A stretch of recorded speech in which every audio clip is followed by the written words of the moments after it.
Welcome to Siraj HD point. Good evening class.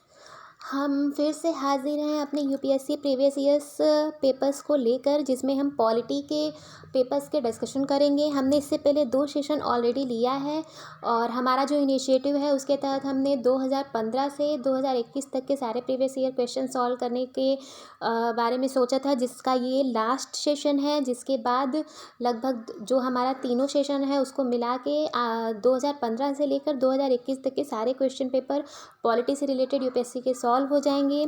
जैसा कि मैंने पहले भी बताया है कि हमारा सेशन केवल यूपीएससी के एस्पिरेंट के लिए ही नहीं, बल्कि पीसीएस के, SC, banking, railway, net, JRF या फिर जो भी वनडे एग्ज़ाम्स होते हैं उन सब एग्ज़ाम्स के लिए भी सेम ही तरीके से इम्पोर्टेंट है।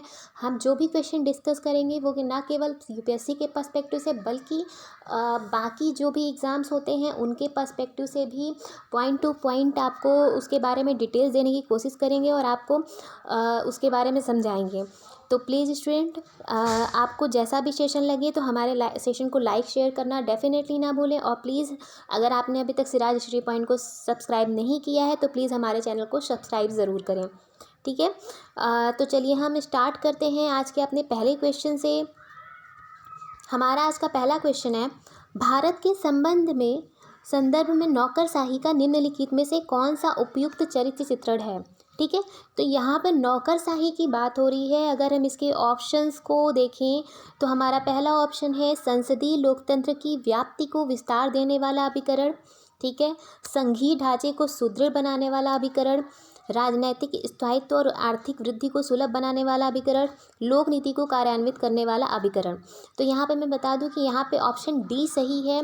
जो कि हम नौकरशाही की बात कर रहे हैं तो ऑब्वियसली जो हमारी नौकरशाही होती है, यानी जिसके अंतर्गत हम जो ये एग्ज़ाम्स देते हैं, यूपीएससी, पीसीएस, जितने भी एग्ज़ाम्स होते हैं वो सब नौकरशाही के अंतर्गत आते हैं। आप जब सेलेक्ट होकर वहाँ जाते हो तो आप नौकरशाही के ही अंतर्गत काम करते हो। ठीक है, तो ये नौकरशाही का जो मेन काम होता है वो संसद द्वारा जो भी नीतियाँ बनाई जाती हैं, संसद जो भी नीतियाँ पास करती है, जो भी नीतियाँ बनाती है, उनको ग्राउंड लेवल पे इम्प्लीमेंट करने का काम नौकरशाही का होता है। जैसे सड़क बनवाना, रेल बनवाना, ये सारी चीज़ें, मैनेजमेंट का ध्यान रखना, चाहे वो पुलिस हो, चाहे वो न्यायपालिका हो, हर एक चीज़ जो हर लेवल पे काम होती है वो सब जो है नौकरशाही के तरह ही की जाती है। तो यहाँ पे जो आपका ऑप्शन डी है, लोक नीति को कार्यान्वित करने वाला अभिकरण, यानी कि जो कार्यपालिका लोक नीतियाँ बनाती है उनको इम्प्लीमेंट करना, सरकार की स्थायी कार्यपालिका मुख्य कार्य लोक नीतियों को बनाना और उन्हें लागू करना, व राजनीतिक कार्यपालिका का सहयोग करना इनका प्रमुख काम होता है। ठीक है, तो चलते हैं हम अपने नेक्स्ट क्वेश्चन पे। हमारा नेक्स्ट क्वेश्चन है, भारत के संविधान की किस अनुसूची के अधीन जनजातीय भूमि का खनन के लिए निजी पक्षकारों को अंतरण अकृत और शून्य घोषित किया गया है। तो यहाँ पे जनजातीय भूमि की बात हो रही है वहाँ पे खनन के लिए। तो मैं पहले चीज़ आपको पहले ही बता दूँ कि जितनी भी हमारी 12 अनुसूचियाँ हैं उनके बारे में आपको पता होना चाहिए कि किस अनुसूची में क्या है और कब कौन ऐड की गई। ठीक है, जब हमारा संविधान सबसे पहले बना था तो शुरुआत में 8 अनुसूचियाँ थीं, जिसको बाद में बढ़ाकर 12 की गई। ठीक है, जो 9वीं अनुसूची थी, 10वीं अनुसूची, 9वीं अनुसूची जो है हमारी 1951 में ऐड की गई। वहीं हमारी जो 10वीं अनुसूची थी वो 52nd अमेंडमेंट के थ्रू ऐड की गई। ठीक है, जो हमारी 10वीं अनुसूची दल बदल अधीन की बात करती है, वहीं हमारी 11वीं अनुसूची और 12वीं अनुसूची पंचायती राज और नगर पालिका की बात करती है 73वें और 74वें संविधान संशोधन के अंतर्गत। ठीक है, तो ये सारी चीज़ें आपको पता होना चाहिए। बाकी हम यहाँ पे अगर क्वेश्चन को देखें तो ये किस सूची के अंतर्गत आता है, तो अगर हम तीसरी अनुसूची की बात करते हैं तो ये तीसरी अनुसूची के अंतर्गत नहीं आता है। 5वीं अनुसूची की, ये ऑप्शन बी इसका सही है, ये 5वीं अनुसूची के अंतर्गत आता है। 9वीं अनुसूची जो है भूमि संबंधी नियमों का वो करती है और 12वीं अनुसूची नगर पालिका को लेकर काम करती है। जो हमारी 5वीं अनुसूची है वो जनजातीय भूमि के खनन के लिए निजी पक्षकारों का अंतरण जो किया जाता है या फिर उसको शून्य घोषित किया जाता है, वो सब 5वीं अनुसूची के अंतर्गत आता है। यानी कि इसका उद्देश्य जो होता है, अनुसूचित क्षेत्रों में रहने वाले आदिवासियों को उनकी भूमि और प्राकृतिक संसाधनों के अलगाव प्रभाव से गैर आदिवासियों को सुरक्षा प्रदान करना है। ठीक है, जो हमारे आदिवासी क्षेत्र हैं उनको विशेष सुविधाएं दी जाती हैं इस अनुसूची के तहत। ठीक है, जो हमारे आदिवासी क्षेत्र हैं, देश के जितने भी आदिवासी क्षेत्र हैं, इसमें लगभग 9 से 10 स्टेट्स आते हैं जिनमें आदिवासी क्षेत्र हैं, उनकी क्षेत्रों को विशेष सुविधाएं दी जाती हैं, जो 5वीं अनुसूची के अंतर्गत आता है, यानी कि इसका 5वां बी आंसर सही है। वहीं हम 6वीं अनुसूची की बात करें तो इसके अंतर्गत असम, मेघालय, त्रिपुरा और मिज़ोरम, इसको लेके इनके जो क्षेत्र होते हैं उनको लेकर विशेष अधिकार दिए जाते हैं, जो हमारी 6वीं अनुसूची के अंतर्गत आता है। तो प्लीज़ स्टूडेंट, अनुसूची से लेकर जितने भी क्वेश्चंस बनते हैं शेड्यूल को लेकर वो सारे इंपॉर्टेंट होते हैं। तो शेड्यूल को लेकर जितने भी क्वेश्चन बनते हैं आपको पता होना चाहिए, और किस अनुसूची में क्या चीज़ है वो तो ज़रूर से ज़रूर आपको पता होनी चाहिए। ठीक है, तो चलते हैं हम अपने अगले क्वेश्चन पर। हमारा अगला क्वेश्चन है, भारत के संविधान के 44वें संशोधन द्वारा लाए गए अनुच्छेद ने प्रधानमंत्री के निर्वाचन को न्यायिक पुनरावलोकन से परे कर दिया। दूसरा ऑप्शन है, भारत के संविधान के 99वें संशोधन को भारत के उच्चतम न्यायालय ने अभिखंडित कर दिया क्योंकि यह न्यायपालिका की स्वतंत्रता का अतिक्रमण करता है। तो इसमें से कौन सा कथन सही है? तो इसका केवल ऑप्शन बी सही है, केवल दूसरा। अगर हम पहले ऑप्शन की बात करें तो प्रधानमंत्री के निर्वाचन को न्यायिक पुनरावलोकन से परे किया गया था, बट ये 44वें संशोधन द्वारा नहीं बल्कि 39th कॉन्स्टिट्यूशनल अमेंडमेंट द्वारा किया गया था 1975 में।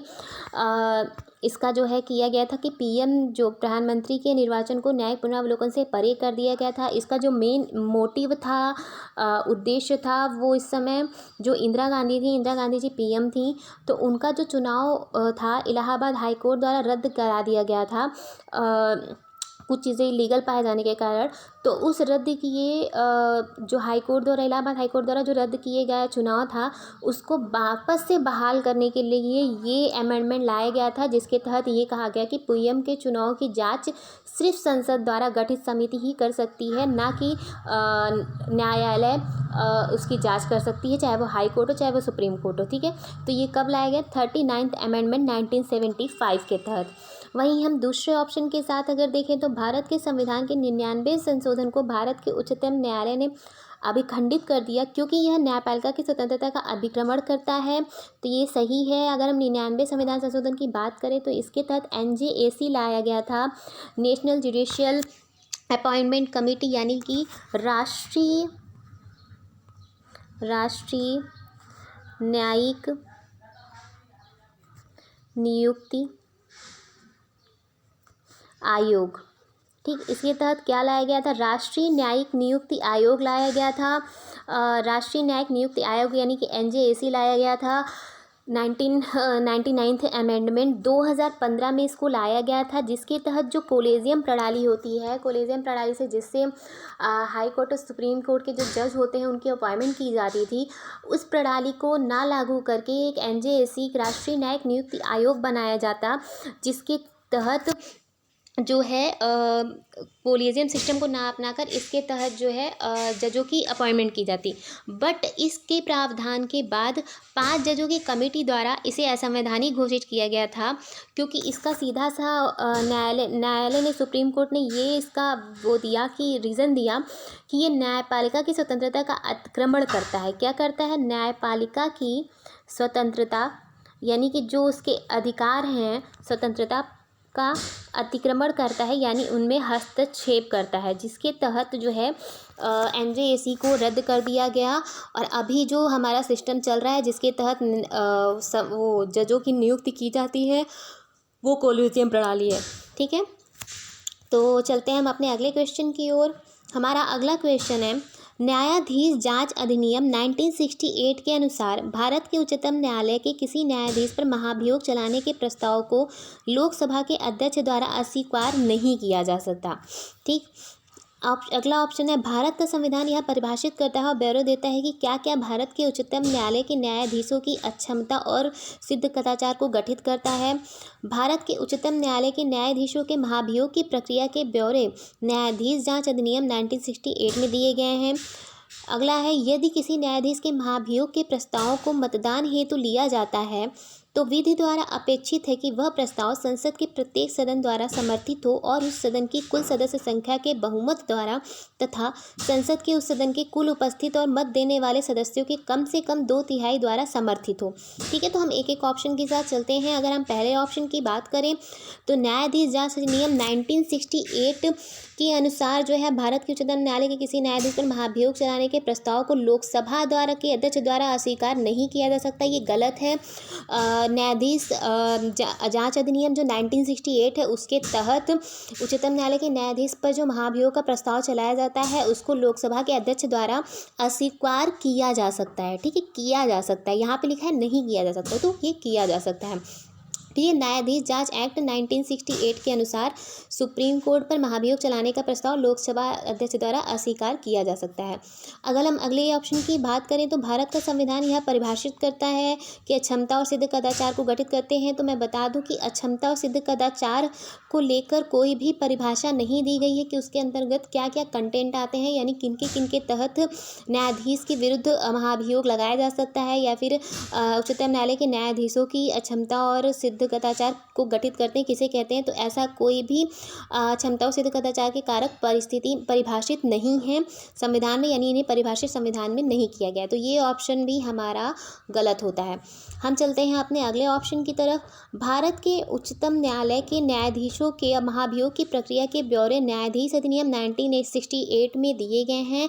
तो ये सही है, न्यायाधीश अधिनियम 1968 में न्यायाधीशों के महाभियोग की प्रक्रिया दी गई है। हमारा लास्ट ऑप्शन है, यदि किसी न्यायाधीश के महाभियोग के प्रस्ताव को मतदान हेतु लिया जाता है तो विधि द्वारा अपेक्षित है कि यह प्रस्ताव संसद के प्रत्येक सदन द्वारा समर्थित हो और उस सदन की कुल सदस्य संख्या के बहुमत द्वारा तथा संसद के उस सदन के कुल उपस्थित और मत देने वाले सदस्यों के कम से कम 2/3 द्वारा समर्थित हो। तो ये सही है। जो हमारा प्रेजेंट में अगर किसी न्यायाधीश के विरुद्ध महाभियोग चलाया जाता है तो उसके अगर महाभियोग के प्रस्ताव को मतदान हेतु लिया जाता है तो ये अपेक्षित है, यानी कि ये संविधान के द्वारा अपेक्षित है कि संसद के प्रत्येक सदन में, यानी कि लोकसभा और राज्यसभा दोनों में उस सदन की कुल सदस्य संख्या के बहुमत द्वारा, यानी कि जो 50% + 1 बहुमत द्वारा और वहाँ के मत देने वाले सदस्यों के 2/3 सदस्यों के द्वारा इसको समर्थित होना चाहिए, यानी कि विशेष बहुमत द्वारा इसको पास किया जाना चाहिए। अगर महाभियोग का प्रस्ताव पास करना है तो इसे विशेष बहुमत द्वारा प्रस्ताव पारित किया जाता है, ना कि सामान्य बहुमत द्वारा। सामान्य बहुमत वहाँ होता है जहाँ पे उपस्थित और मतदान देने वालों की मतलब 50% प्लस पॉपुलेशन द्वारा अगर मतदान किया जाता है तो उसे सामान्य बहुमत कहते हैं। पर विशेष बहुमत वहाँ लागू होता है जहाँ पे जो उपस्थित और मतदान देने वाली संख्या के आधे से अधिक प्लस वहाँ के मतदान देने वाले सदस्यों के 2/3 द्वारा समर्थित होना चाहिए। ठीक है, तो यहाँ पे हमारा जो ऑप्शन सही है, यहाँ पे हम देखें तो यहाँ पे हमारा तीसरा और चौथा ऑप्शन, यानी कि हमारा ऑप्शन नंबर सी सही है। ठीक है, तो आई होप स्टूडेंट आपको हमारा सेशन समझ में आ रहा हो, आपको मैं क्या समझाने की कोशिश कर रही हूँ या फिर क्या हमारे पॉलिटी के टॉपिक्स चल रहे हैं, एक टॉपिक को मैं अच्छे से लिबरेट कर रही हूँ। तो प्लीज़ अगर आपको सेशन अच्छा लग रहा हो तो प्लीज़ अभी हम लाइक करिए और शेयर कर दीजिए, जिससे आप बाद में प्लीज़ स्किप ना कर जाएँ। तो प्लीज़ हमारी मेहनत, हम बहुत मेहनत करते हैं इस सेशन को लाने के लिए, तो प्लीज़ हमारी मेहनत को सपोर्ट करें जिससे हम आने वाले टाइम में और बेहतर चीज़ें आपको प्रोवाइड करा सकें। तो प्लीज़ जल्दी से जाके लाइक और शेयर कर दीजिए और आगे की क्लास कंटिन्यू करते हैं। किस प्रधानमंत्री के कार्यकाल के दौरान भारत के संविधान की 9वीं अनुसूची को पुनः स्थापित किया गया था? तो पहले तो मैं बता दूं कि 9वीं अनुसूची को जो पुनः स्थापित किया गया था वो किया गया था 1951 में फर्स्ट अमेंडमेंट द्वारा, यानी कि फर्स्ट कॉन्स्टिट्यूशनल अमेंडमेंट द्वारा, फर्स्ट संवैधानिक संशोधन द्वारा 1951 में 9वीं अनुसूची को स्थापित किया गया था। तो आप ऑब्वियसली यहाँ से समझ सकते हैं कि अगर हम 1951 की बात करें तो उस समय हमारे पीएम कौन थे, तो ऑब्वियसली जवाहरलाल नेहरू जी थे। तो जवाहरलाल नेहरू यहाँ पे हमारा ऑप्शन ए सही हो जाएगा। अगर हम 9वीं अनुसूची की बात करें तो इसमें क्या दिया है, तो इसमें भूमि सुधारों को, पहली चीज़ इसमें भूमि सुधारों को लेकर ये अमेंडमेंट किया गया था, मतलब 9वीं अनुसूची को लागू किया गया था कि भूमि सुधारों से रिलेटेड जो भी संसद कानून बनाए उनको ठीक तरीके से इम्प्लीमेंट किया जा सके और उसके खिलाफ न्यायपालिका में यानी अदालत में चुनौती ना दी जा सके। यानी कि भूमि सुधारों को इम्प्लीमेंट करने के लिए, क्योंकि उसमें भूमि सुधार काफ़ी इंपॉर्टेंट थे जमींदारी प्रथा के बंद किए जाने के बाद, तो भूमि सुधारों के खिलाफ अदालत में कोई भी ना जा सके, केस ना कर सके, अदालत में चुनौती ना दी जा सके, इसके लिए जो है 9वीं अनुसूची लाई गई थी। बट मैं आपको बता दूं कि 11 जनवरी 2007, ठीक है, 11 जनवरी 2007 से जो है ये जो 9वीं अनुसूची थी उसमें ये अमेंडमेंट किया जा चुका है कि पहले क्या था कि इसके खिलाफ 9वीं अनुसूची के खिलाफ कहीं भी जुडिशियल रिव्यू नहीं किया जा सकता था, यानी उसके खिलाफ न्यायपालिका में नहीं जाया जा सकता था। बट अब 11 जनवरी 2007 के बाद इसका जुडिशियल रिव्यू किया जा सकता है, यानी कि 9वीं अनुसूची के खिलाफ भी अगर ये हमारे आधारभूत ढांचे के खिलाफ जाता है या फिर फंडामेंटल राइट्स का विरोध करता है या फिर ऐसा कुछ भी होता है तो उसको लेकर न्यायपालिका उस पर विचार विमर्श कर सकती है। ठीक है, तो चलते हैं हम अपने अगले क्वेश्चन पे। हमारा अगला क्वेश्चन है, भारत सरकार द्वारा कोयला क्षेत्र का राष्ट्रीयकरण इंदिरा गांधी के कार्यकाल में किया गया था। ठीक है, तो कोयला क्षेत्र का राष्ट्रीयकरण हाँ इंदिरा गांधी के ही कार्यकाल में किया गया था। इसमें पूछा गया है कौन सा कथन सही है, तो यहाँ पे पहले मैं बता दूँ आपका ऑप्शन ए सही है, यानी कि बाकी दोनों ऑप्शन गलत है ऑब्वियसली। तो यहाँ पे जो कोयला क्षेत्र का राष्ट्रीयकरण किया गया था वो इंदिरा गांधी के ही कार्यकाल में किया गया था। कब किया गया था, तो ये 1971-72 में पहला किया गया था, फिर 1973 में जो इसका प्रथम चरण था 1971 से 72 में कोयला खदानों का वो किया गया था, राष्ट्रीयकरण किया गया था। तो वहीं 1973 में गैर कोकिंग कोयला खदानों का राष्ट्रीयकरण किया गया था। ठीक है, यानी 2 फेज़ में इसका राष्ट्रीयकरण किया गया था।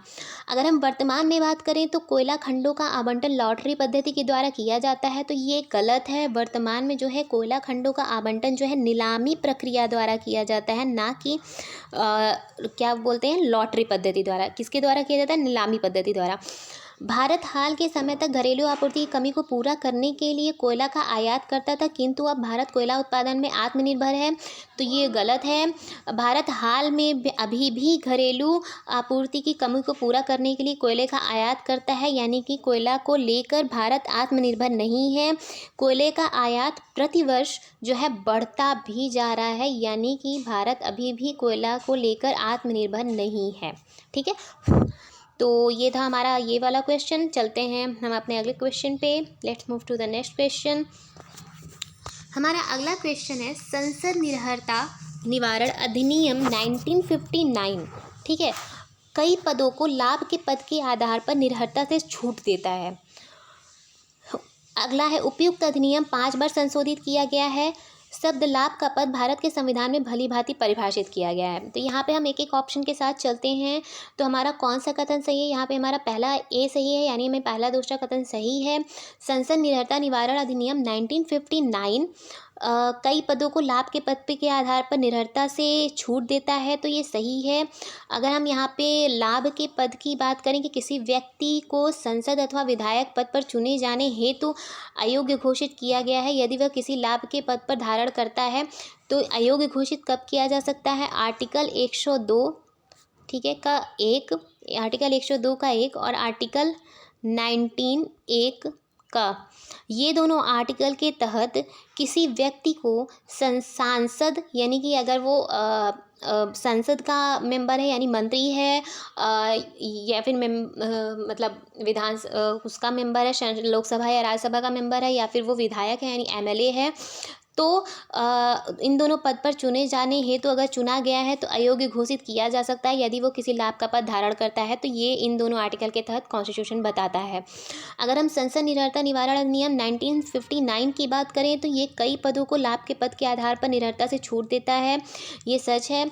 उपयुक्त अधिनियम 5 बार संशोधित किया गया है, तो ये भी सही है। लाभ का पद जो है, ये जो अधिनियम है ये 5 बार यानी 1993, 1999, 2000, 2006 और 2013 5 बार इसको संशोधित किया जा चुका है। ठीक है, हमारा लास्ट ऑप्शन था शब्द लाभ का पद भारत के संविधान में भली भांति परिभाषित है। तो मैं बता दूं कि जो लाभ का पद शब्द है ये संविधान में कहीं भी परिभाषित नहीं है, यानी कि कौन से पद लाभ के पद के अंतर्गत आएंगे ये संविधान में नहीं लिखा गया है। इवन संसद निरर्था निवारण अधिनियम 1959 में कई लाभ के पदों का वर्णन फिर भी किया गया है, तो संविधान में नहीं दिया गया है, ये बात आपको ध्यान में रखनी है। ऐसे कई शब्द हैं जिनको पूछा जाता है कि संविधान में उनके बारे में लिखा है या नहीं, परिभाषित किया गया है नहीं। तो जैसे लाभ का पद हो गया, अविश्वास प्रस्ताव हो गया, तो ये सारी चीज़ें जो हैं संविधान में ये वर्ड्स यूज़ नहीं किए गए या फिर इनको परिभाषित एग्जैक्टली अभी तक नहीं किया गया है। ठीक है, let's move to the next question.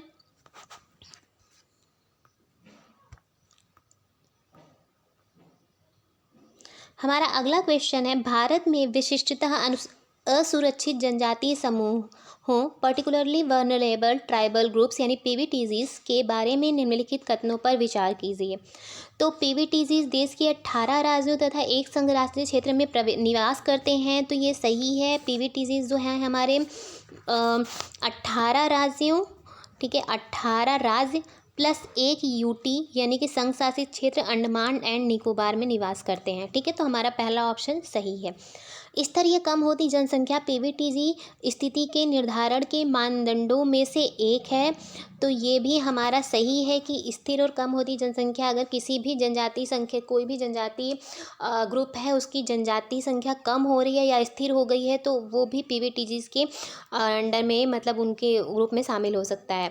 हम थर्ड ऑप्शन की बात करें तो देश में अब तक 95 पीवीटीजीज आधिकारिक रूप से अधिसूचित है, तो ये गलत है। अभी तक 75 हमारे जनजातीय समूह जो है आधिकारिक रूप से पीवीटीज के अंतर्गत आते हैं। ये जो है किसके द्वारा किया जाता है, तो ये मिनिस्ट्री ऑफ होम अफेयर्स यानी कि गृह मंत्रालय द्वारा निर्धारित किया जाता है कि कौन पीवीटीज के अंदर रहेगा या कौन नहीं। हमारा लास्ट ऑप्शन है, पीवीटीज की सूची में इरुलार और कोंडा रेड्डी जनजातियां शामिल की गई हैं, तो ये भी सही है। अगर हम इरुलार जनजाति की बात करें तो ये तमिलनाडु की एक पीवीटीजी समूह है यानी जनजातीय समूह है, और जो कोंडा रेड्डी है वो आंध्र प्रदेश और तमिलनाडु दोनों जगह पाई जाती है। ठीक है, तो ये पीवीटीजी में शामिल है, तो यहाँ पे हमारा ऑप्शन नंबर सी सही होगा। हमारा ऑप्शन नंबर सी जो है सही होगा, पहला, दूसरा और चौथा। ठीक है, तो आई होप आपको ये क्वेश्चन समझ में आओ। प्लीज़ हमारे सेशन को लाइक और शेयर करते रहिएगा। चलते हैं हम अपने अगले क्वेश्चन की तरफ। भारत के किसी राज्य की विधानसभा के संदर्भ में निम्नलिखित कथनों पर विचार कीजिए। किसी राज्य की विधानसभा की बात की जा रही है। वर्ष के प्रथम सत्र के प्रारंभ में राज्यपाल सदन के सदस्यों के लिए रूढ़िगत संबोधन करता है, तो ये सत्य है, क्योंकि जैसे आर्टिकल 176 सब क्लॉज 1 के तहत, आर्टिकल 176 सब क्लॉज 1 के तहत राज्यपाल विधानसभा के प्रत्येक आम चुनाव के बाद और प्रत्येक वर्ष के पहले सत्र की शुरुआत में दोनों सदनों का एक साथ संबोधन करता है।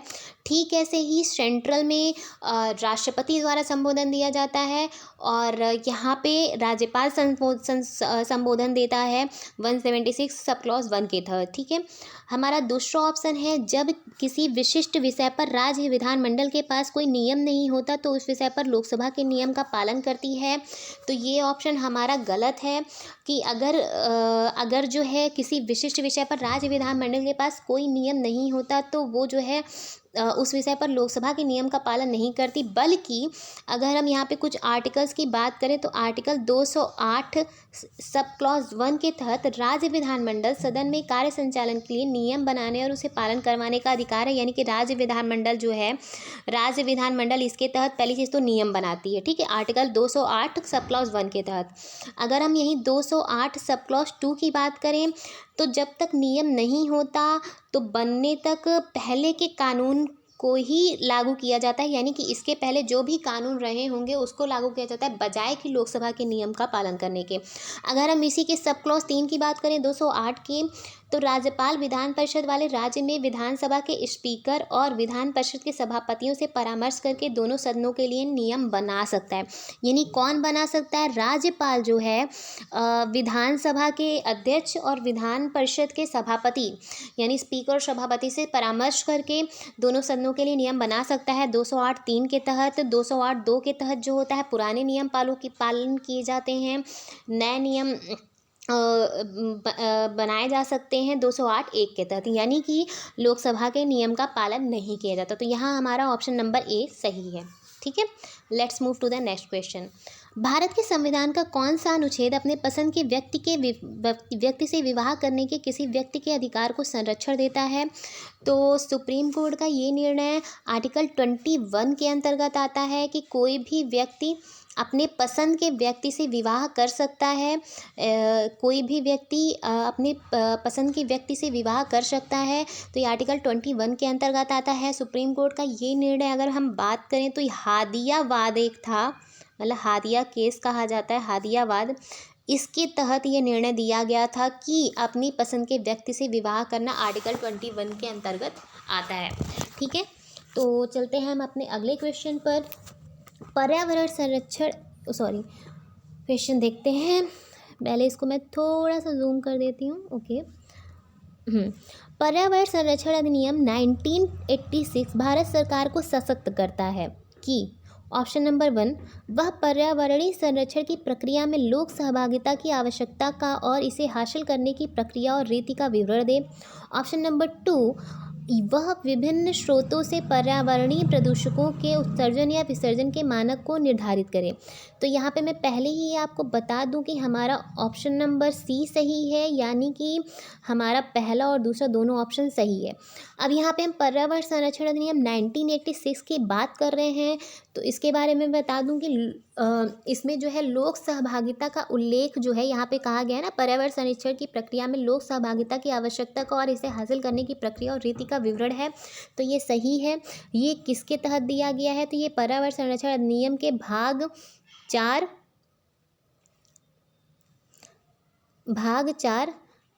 ठीक है, भाग 26 अध्याय 4 के तहत दिया गया है। ठीक है, अध्याय 4 और भाग 26 जो है हमारा इस बात को डिफाइन करता है कि पर्यावरण संरक्षण की प्रक्रिया में लोक सहभागिता की आवश्यकता का और इसे हासिल करने की प्रक्रिया और रीति का विवरण दिया गया है। ये फर्स्ट एक्ट है जो सेंट्रल गवर्नमेंट को सीधे निर्देश देने के लिए अधिकृत किया गया है, जिससे कि उद्योग बंद करने का आदेश, जैसे ऑप्शन में अगर हम एज अ एग्जांपल देखें कि सेंट्रल गवर्नमेंट को ये कौन कौन से निर्देश दे सकता है, तो जैसे उद्योग धंधे बंद करने का आदेश। ठीक है, किसको उद्योग जो धंधे हैं हमारे, उद्योग धंधे बंद करने का आदेश, उद्योगों पर नियंत्रण करने का आदेश।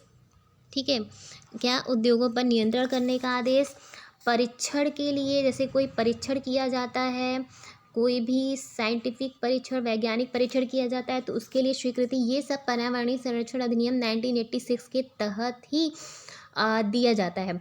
तो इसका ऑप्शन पहला और दूसरा इसका सही है। Let's move to the next question.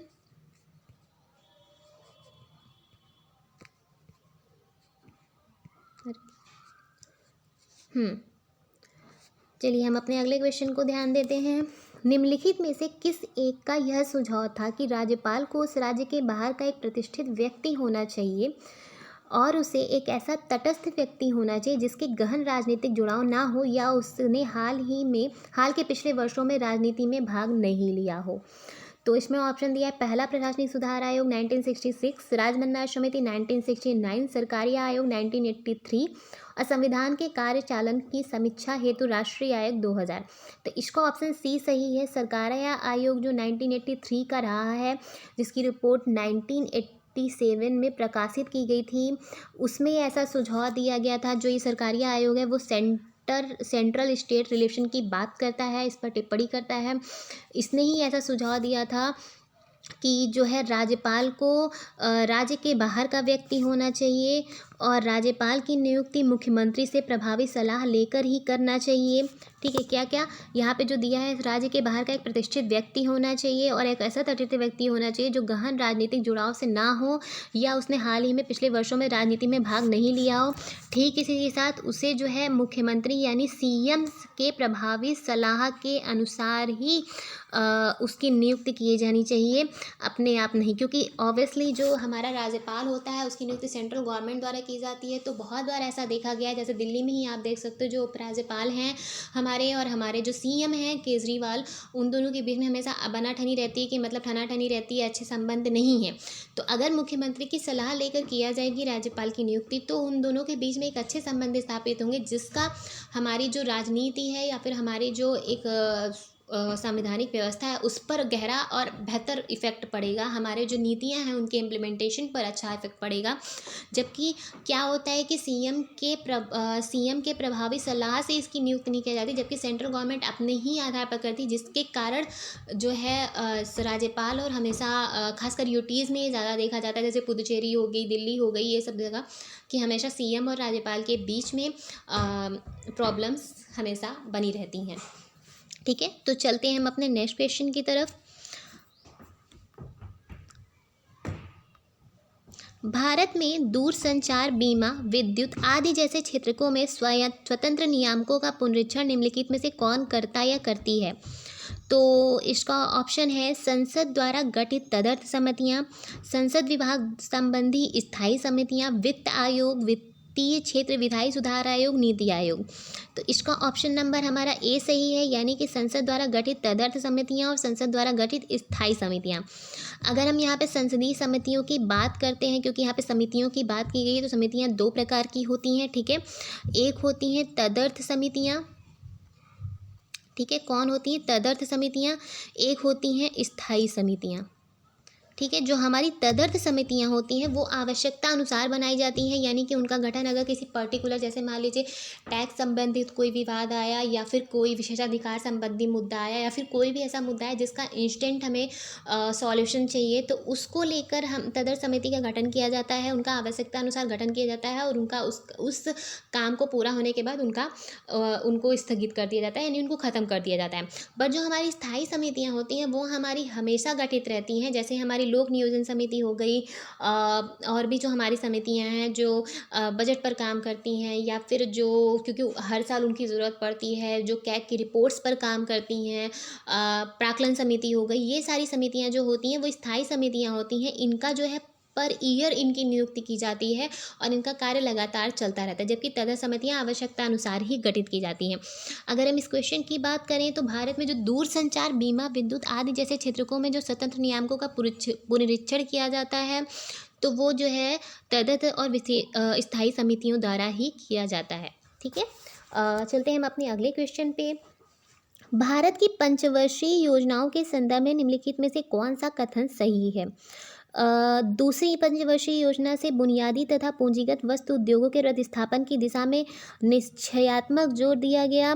चौथी पंचवर्षीय योजना में संपत्ति तथा आर्थिक शक्ति के बढ़ते संकेंद्रण की पूर्व प्रवृत्ति के सुधार का उद्देश्य अपनाया गया। वहीं पांचवी पंचवर्षीय योजना में पहली बार वित्तीय क्षेत्र को योजना के अभिन्न अंग के रूप में शामिल किया गया। तो यहाँ पे मैं बता दूं आपका ऑप्शन ए सही है, पहला और दूसरा, यानी तीसरा गलत है। अगर हम बात करें सेकेंड 5 ईयर प्लान की, क्योंकि यहाँ पे दूसरी पंचवर्षीय योजना की बात की जा रही है, यानी सेकेंड 5 ईयर प्लान, तो इसका जो टेन्योर था वो 1956 से 61 तक था, 1956 से 1961 तक का था। इसका जो मुख्य उद्देश्य था वो बुनियादी तथा पूंजीगत वस्तु उद्योगों के प्रतिस्थापन की दिशा में निश्चयात्मक जोर दिया गया था इसमें। ठीक है, वहीं हम चौथी पंचवर्षीय की योजना की बात करें तो इसका जो टेन्योर था वो 1969 से 1974 तक का रहा है। वहीं पांचवी पंचवर्षीय योजना का टेन्योर जो है 1974 से 79 का रहा है। ठीक है, ये है 74 तक की, और फिर 74 से 79 तक का टेन्योर हमारा पांचवी पंचवर्षीय योजना का रहा है। अगर हम पांचवी पंचवर्षीय योजना की बात करें तो उसका जो मुख्य उद्देश्य था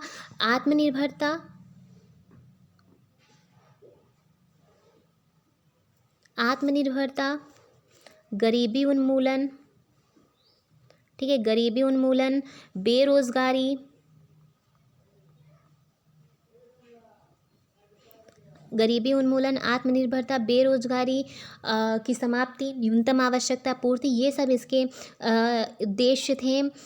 वित्तीय क्षेत्र की योजना के अभिन्न अंग के रूप में इसे शामिल किया गया था, तो ऐसा नहीं है, इसमें पहली बार ऐसा शामिल नहीं किया गया था, इससे ही पहले शामिल किया जा चुका था। बट अगर हम 5वीं पंचवर्षीय योजना की बात करते हैं तो इसका मुख्य उद्देश्य बेरोजगारी, आत्मनिर्भरता, गरीबी उन्मूलन और न्यूनतम आवश्यकता पूर्ति ऐसा रहा था। ठीक है, let's move to the next question. Bharat के संविधान के संदर्भ में निम्नलिखित कथनों पर विचार कीजिए। पहला ऑप्शन है, किसी भी केंद्रीय विधि को संवैधानिक रूप से अवैध घोषित करने की किसी भी उच्च न्यायालय की अधिकारिता नहीं होगी। तो और हमारा दूसरा ऑप्शन है, भारत के संविधान के किसी भी संशोधन पर भारत के उच्चतम न्यायालय द्वारा प्रश्न नहीं उठाया जा सकता। तो मैं बता दूं कि जो हमारा पहली चीज़, तो हमारा यहाँ पे ऑप्शन नंबर डी सही है, यानी कि हमारा ये जो हमारा यहाँ पे दोनों ऑप्शन गलत हैं। ठीक है, यहाँ पे हमारे दोनों ऑप्शन गलत हैं, हमारा ऑप्शन डी सही है। अगर हम बात करते हैं कैसे गलत है, तो ये जो पहला ऑप्शन है, किसी भी केंद्रीय विधि को संवैधानिक रूप से अवैध घोषित करने की किसी भी उच्च न्यायालय की अधिकारिता नहीं होती है, तो ऐसा नहीं है। उच्च न्यायालय की जो अधिकारिता होती है वो आर्टिकल 226 के तहत होती है, कि आर्टिकल 226 के तहत फंडामेंटल राइट का उल्लंघन करने पर करने वाली विधि पर, फंडामेंटल राइट का उल्लंघन करने वाली विधि पर प्रश्न किया जा सकता है, यानी कि फंडामेंटल राइट के उल्लंघन होने पर आप उच्च न्यायालय में जा सकते हो। तो आर्टिकल 226 के तहत ऐसा है, तो उच्च न्यायालय की अधिकारिता नहीं होगी, तो ऐसा बिल्कुल नहीं, उच्च न्यायालय की अधिकारिता होती है। वहीं हम बात करें अपने दूसरे ऑप्शन की, भारत के संविधान के किसी भी संशोधन पर भारत के उच्चतम न्यायालय द्वारा प्रश्न नहीं उठाया जा सकता, तो ये भी गलत है। भारत के संविधान के किसी भी संशोधन पर उच्च न्यायालय द्वारा प्रश्न उठाया जा सकता है, बस उसकी कंडीशंस होनी चाहिए कि वो जो है संविधान का जो आधारभूत ढांचा यानी कि फंडामेंटल स्ट्रक्चर जो है हमारा, उसका उल्लंघन करने वाला होना चाहिए। यानी कि जो हमारा फंडामेंटल स्ट्रक्चर है, जैसा कि मैंने पहले के सेशन में भी बताया कि ये जो है इसको जो परिभाषित किया गया था वो हमारा केशवानंदन भारतीवाद जो था 1973 का, जिसमें 13 जजों की जजमेंट दिया था, जिसमें आधारभूत ढांचे को डिस्क्राइब किया गया था, को बताया गया था कि आधारभूत ढांचे के अंदर कौन कौन सी चीज़ें आएंगी। तो उच्चतम न्यायालय आधारभूत ढांचे का उल्लंघन होने पर संविधान के किसी भी संशोधन के खिलाफ आवाज़ उठा सकता है। ये मेन आर्टिकल 32 के तहत भी काम करता है। आर्टिकल 32 की बात करें तो फंडामेंटल राइट के उल्लंघन होने पर 5 रिटों को दायर किया जा सकता है। जो 5 रिटें आपने पढ़ी होंगी, आई होप सो, वो काफ़ी इंपॉर्टेंट है, तो आपको ज़रूर उसके बारे में पढ़ना चाहिए। जो 5 रिटों के तहत आप उच्चतम न्यायालय सीधे भी जा सकते हो, बाकी आप 226 के तहत हाई कोर्ट भी जा सकते हो, यानी उच्च न्यायालय। बाकी जो है जुडिशियल रिव्यू किसी भी संविधान संशोधन का किया जा सकता है, अगर वो आधारभूत ढांचे या फंडामेंटल राइट्स का उल्लंघन करता है तो जुडिशियल रिव्यू उसका उच्चतम न्यायालय कर सकता है। तो यहाँ पे हमारा दोनों ऑप्शन गलत था। ठीक है, let's move to the next question. राज्य व्यवस्था के संदर्भ में निम्नलिखित में से किस एक को आप स्वतंत्रता की सर्वाधिक उपयुक्त व्याख्या के रूप में स्वीकार करेंगे? तो यहाँ पर राज्य व्यवस्था की बात की जा रही है, तो इसके ऑप्शन देखते हैं। राजनीतिक शासकों की तानाशाही के विरुद्ध संरक्षण नहीं, नियंत्रण का अभाव ऑब्वियसली नहीं, क्योंकि नियंत्रण ऑब्वियसली ज़रूरी है। ठीक है, जो हमारी संसद होती है, जो हमारे कानूनों के तहत, बहुत सारे कानूनों के तहत लोगों पर नियंत्रण रखती है, युक्त भेदभावों के तहत, जैसे जो 19(1) में 19(2) में डिफ़ाइन किया गया है, तो उन सब के तहत नियंत्रण रखती है, जिससे ज़रूरत पड़ने पर लोगों को सुरक्षित महसूस कराया जा सके। तीसरा ऑप्शन, इच्छानुसार कुछ भी करने का अवसर, तो ऐसा नहीं है। हर व्यक्ति अगर इच्छानुसार, आप खुद सोच सकते हो कि अगर कुछ भी करने लगेगा तो हो सकता है वो दूसरों के अधिकारों का हनन करे। हमारा जो लास्ट ऑप्शन, स्वयं को पूर्णतः विकसित करने का अवसर, तो ये सही है।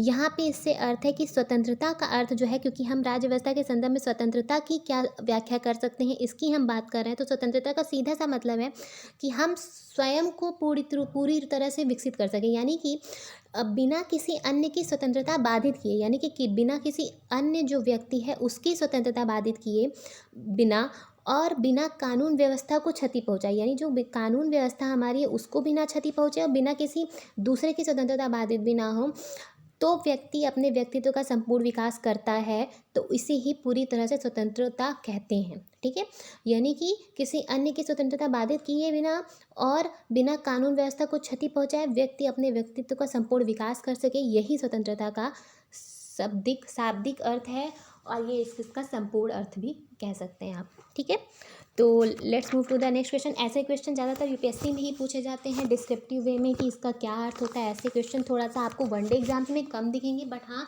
चूँकि मैं हर क्वेश्चन के साथ आपको आर्टिकल से रिलेटेड या फिर जो भी उससे रिलेटेड फैक्ट्स रहते हैं वो मैं बताती जाती हूँ, तो ये उस हिसाब से इम्पॉर्टेंट बन जाता है।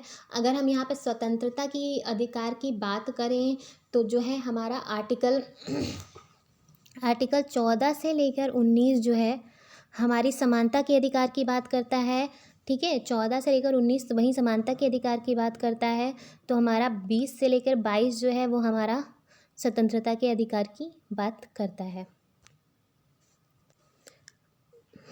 यहाँ पे जो हमारा 14 से लेकर 18 आर्टिकल है वो हमारी समता के अधिकार की बात करता है। तो वहीं अगर हम स्वतंत्रता के अधिकार की बात करें तो हमारा जो आर्टिकल 19 से लेकर 22 तक के आर्टिकल्स हैं संविधान के, वो हमारे स्वतंत्रता के अधिकार की बात करते हैं।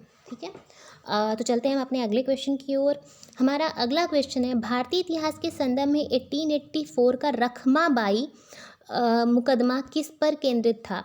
यहाँ पे हम रखमाबाई मुकदमा की बात कर रहे हैं, तो पहले मैं इस केस के बारे में बता दूं कि जो 1884 का रखमाबाई मुकदमा था उसके तहत जो है सहमति की आयु को डिस्क्राइब किया गया था। एक्चुअली हुआ क्या था, इसका मैं एक शॉर्ट व्यू दे देती हूँ कि जो रखमाबाई थी वो भारत की पहली महिला चिकित्सक थी। ठीक है, भारत की फर्स्ट वुमेन डॉक्टर समझ लीजिए आप, फर्स्ट वुमेन डॉक्टर थी रखमाबाई, जिनका जन्म 1864 में हुआ था मुंबई में। वहीं 1894 में वो फर्स्ट प्रैक्टिसिंग महिला डॉक्टर बनी थी, जिनका विवाह 11 वर्ष की आयु में 8 साल जो बड़े थे इनसे भीखा जी से हुआ था। मतलब इनके पति का नाम था भीखा जी, जो इनसे 8 साल बड़े थे। अगर ये 11 के थी तो ऑब्वियसली ये 19 के थे। ठीक है, तो उनसे हुआ था। उसके बाद ये क्या हुआ था, ये अपने पेरेंट्स के साथ नहीं रहती थी। 1884 में भीखा जी ने, मतलब अपने पति के साथ ऑब्वियसली नहीं रहती थी क्योंकि इनकी एज 11 साल ही थी। तो 1884 में जो भीखा जी थे यानी कि इनके पति थे, उन्होंने एक याचिका दायर की बॉम्बे हाई कोर्ट में, क्योंकि मुंबई की थी तो बॉम्बे हाई कोर्ट में उन्होंने याचिका दायर की कि पति का पत्नी पर वैवाहिक अधिकार होता है, अतः उनको ये अधिकार दिया जाए कि रखमाबाई उनके साथ रहें, न कि उनसे अलग।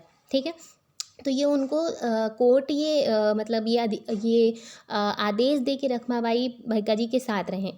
पर रखमाबाई द्वारा जो है ये इस केस के खिलाफ ये मना किया गया और इस आदेश का विरोध किया गया, और यह कहा गया कि जब इनका विवाह हुआ था भीखा जी से तो वो सहमति देने के लिए समर्थ नहीं थी। यानी कि जो उनका विवाह हुआ 11 साल की उम्र में, वो मेंटली और फिजिकली डेवलप नहीं थी, क्योंकि आप खुद जानते हैं शादी की जो उम्र होती है वो 19 साल एक लड़की के लिए मानी जाती है कि 19, अगर 18 प्लस है कोई लड़की तो वो शादी के लिए एलिजिबल है, यानी कि वो मानसिक रूप से और शारीरिक रूप से उस जिम्मेदारी को उठाने के लिए काबिल है। बट 11 साल की उम्र में चूँकि वो सहमति देने के लिए तैयार नहीं थी, यानी उनसे सहमति ऑब्वियसली नहीं मांगी गई होगी, तो उन्होंने इस चीज़ के लिए सहमति नहीं दी कि जब मेरा विवाह हुआ था तो मैं असहमति देने में असमर्थ थी, मैं इस विवाह नहीं करना चाहती थी, इसलिए मैं उनके साथ नहीं रहूँगी। जिसके तहत इसी केस के बाद जो है रखमाबाई मुकदमा फेमस हुआ था 1884 का, जिसके तहत जो है एज ऑफ कंसेंट एक्ट, यहाँ पे मैं बता दूं क्या, एज ऑफ कंसेंट एक्ट 1891 पारित किया गया था, जिसमें विवाह के लिए वैधानिक उम्र तय की गई थी। ठीक है, कि विवाह के लिए एक पुरुष और एक महिला की क्या उम्र होनी चाहिए जिसमें वो विवाह की परमिशन दे सकते हैं, यानी अपनी मर्ज़ी से ये बता सकते हैं कि हाँ मुझे विवाह करना है या नहीं। तो एज ऑफ कंसेंट एक्ट 1891 इसके तहत परिभाषित किया गया, इसीलिए रखमाबाई मुकदमा 1884 फेमस है।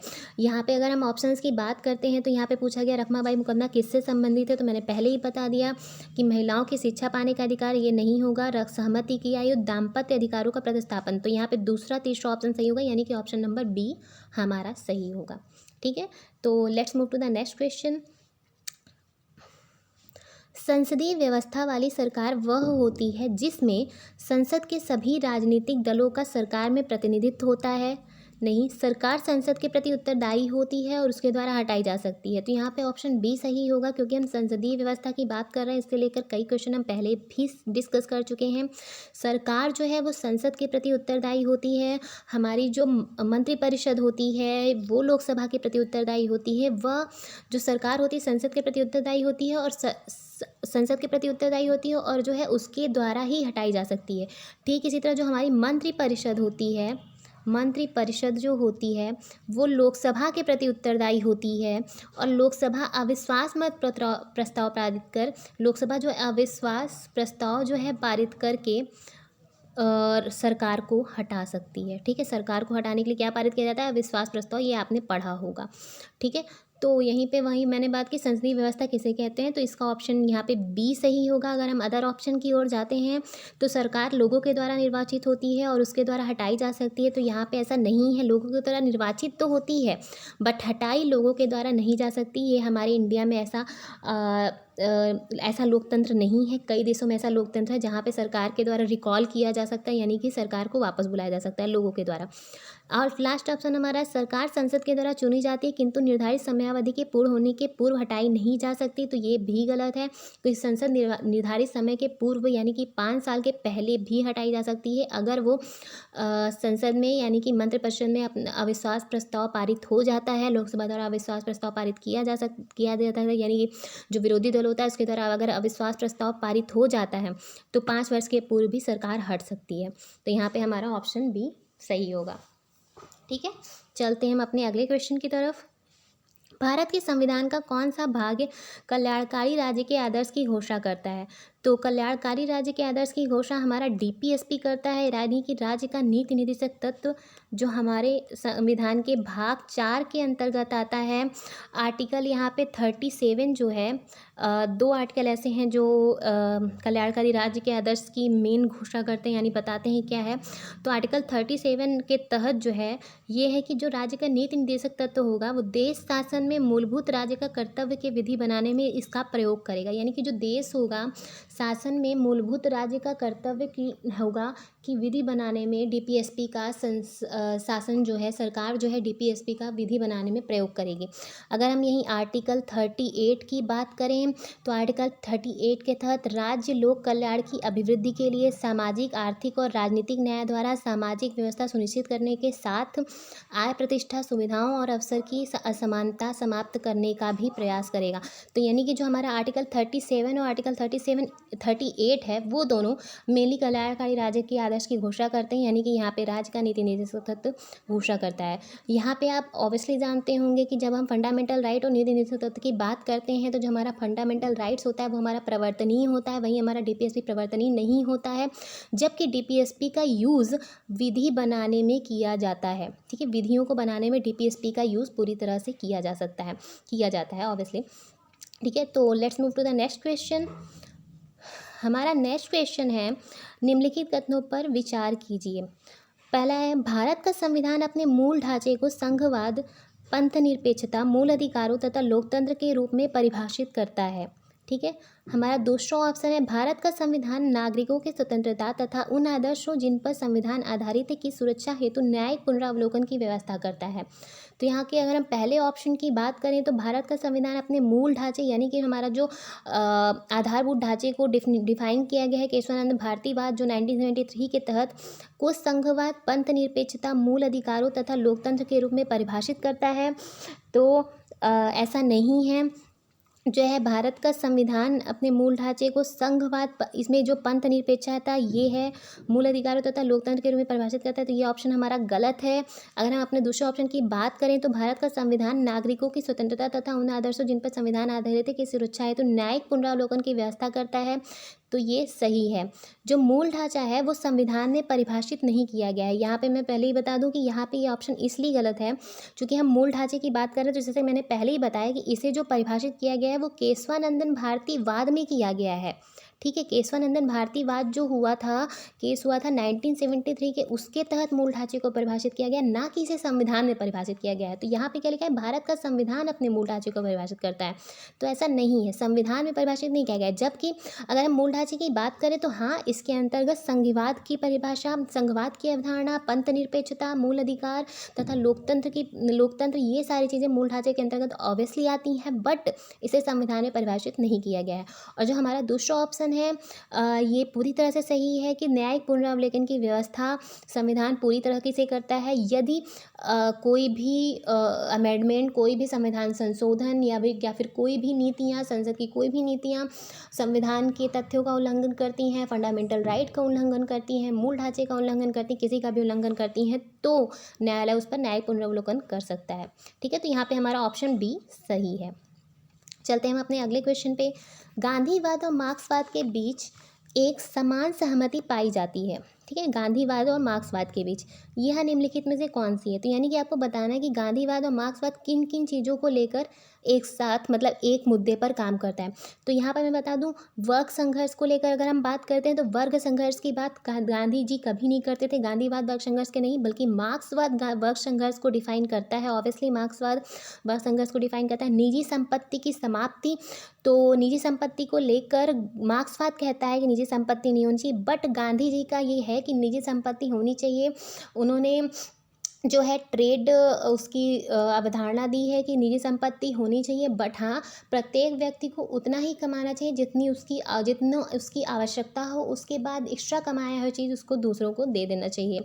वहीं अगर हम आर्थिक नियतिवाद की बात करें तो आर्थिक नियतिवाद भी दोनों एक साथ सहमत नहीं है। यहाँ पे हमारा ऑप्शन ए सही है। एक अंतिम लक्ष्य के रूप में राज्यविहीन समाज, मार्क्सवाद और गांधीवाद दोनों ही मानता है कि राज्य नहीं होना चाहिए, यानी कि राज्यविहीन समाज होना चाहिए, क्योंकि राज्य जो है शोषण का तंत्र होता है। मतलब मार्क्सवाद कहता है कि राज्य जो है शोषण का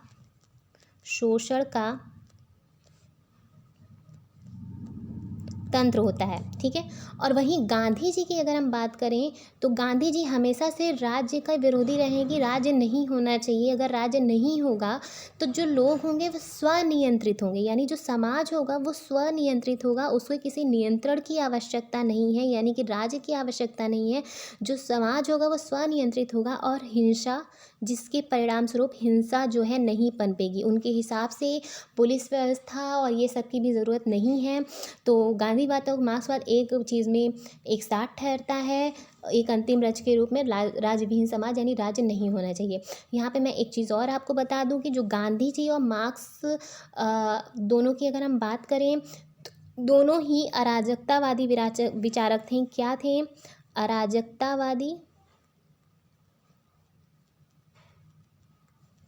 अराजकतावादी विचारक थे। ठीक है, तो ये क्वेश्चन कई बार पूछा जाता है, इसलिए मैंने आपको बताया। और गांधी और मार्क्स से रिलेटेड इनमें क्या सिमिलैरिटी है, मार्क्सिज्म क्या होता है, गांधीवाद क्या है, ये सारी चीज़ें आपको डेफिनेटली पता होनी चाहिए, क्योंकि इससे रिलेटेड क्वेश्चन पूछे जाते हैं और ये काफ़ी इंपॉर्टेंट है।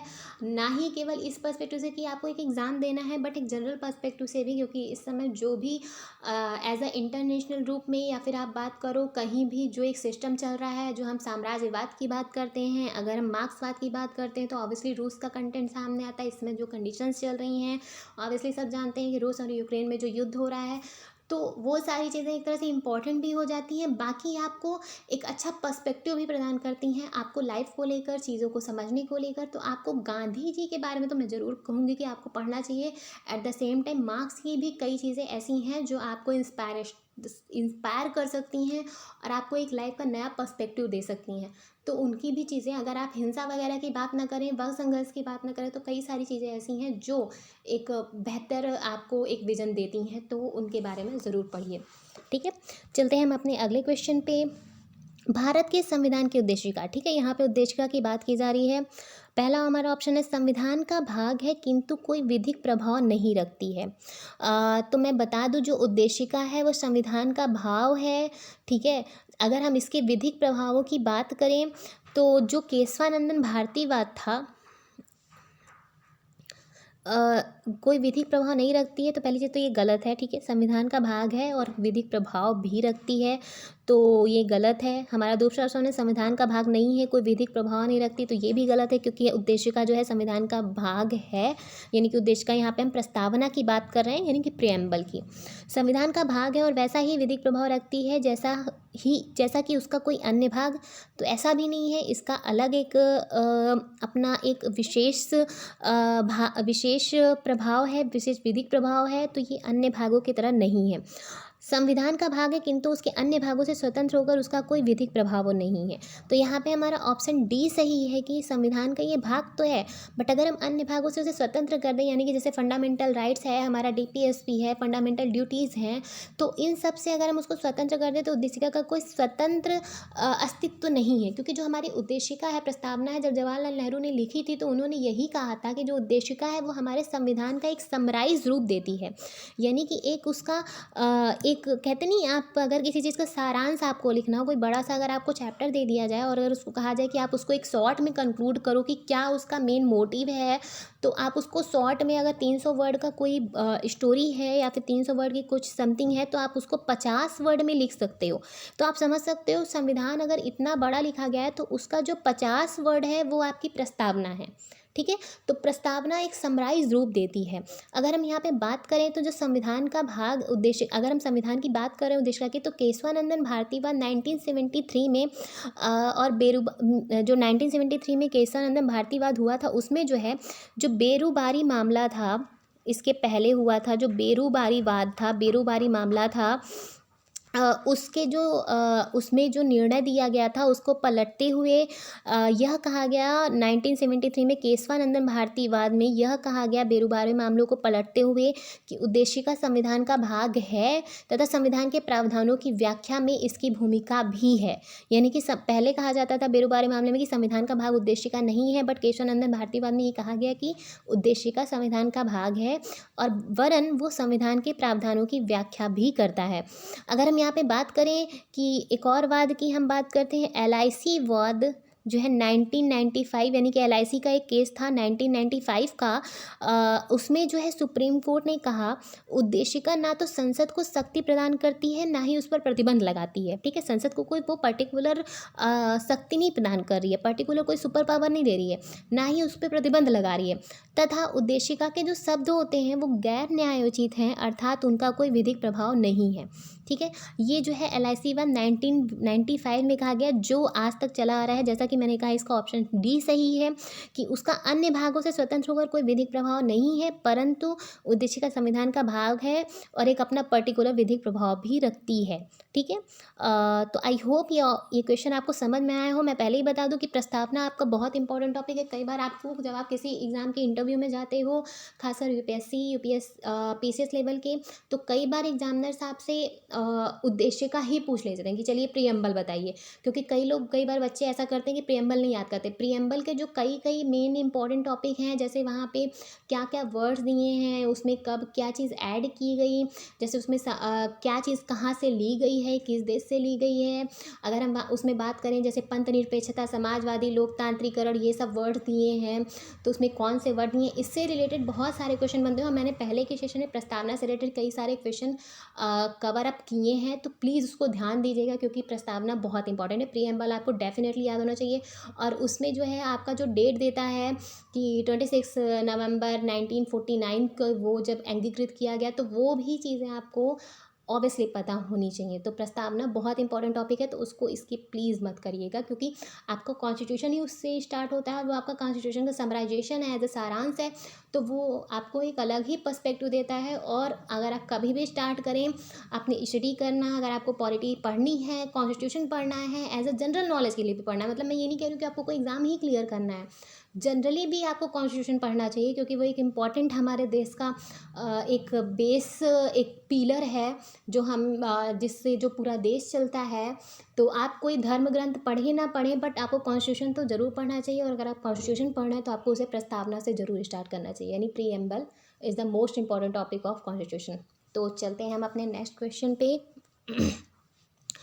भारत के संविधान के भाग 4 में अंतर्विष्ट प्रावधानों के संदर्भ में निम्नलिखित कथनों में से कौन सा सही है। तो यहाँ पे पहले मैं बता दूं कि भाग 4 की अगर हम बात कर रहे हैं तो यहाँ पे हम डीपीएसपी की बात कर रहे हैं, ठीक है। भाग 4 में डीपीएसपी दिया है, तो हमारे ऑप्शन है ये न्यायालयों द्वारा प्रवर्तनीय होंगे।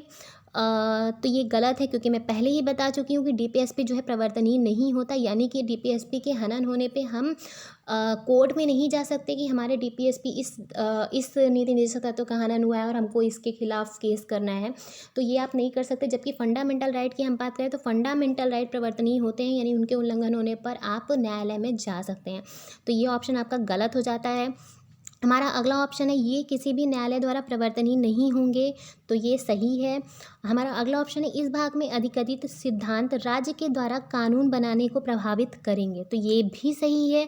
मैंने पहले ही बताया आपको कि आर्टिकल 37 जो है ये बोलता है कि राज्य में डीपीएसपी जो है न्यायालय द्वारा प्रवर्तनीय नहीं है, किंतु यानी न्यायालय द्वारा प्रवर्तनीय नहीं है डीपीएसपी नीति निदेशक तत्व, किंतु विधि बनाने में इन तत्वों को लागू करना राज्य का कर्तव्य होगा। यानी कि विधि जब भी बनाई जाएगी तो इन तत्वों को लागू करने के लिए राज्य नियम बनाएगा।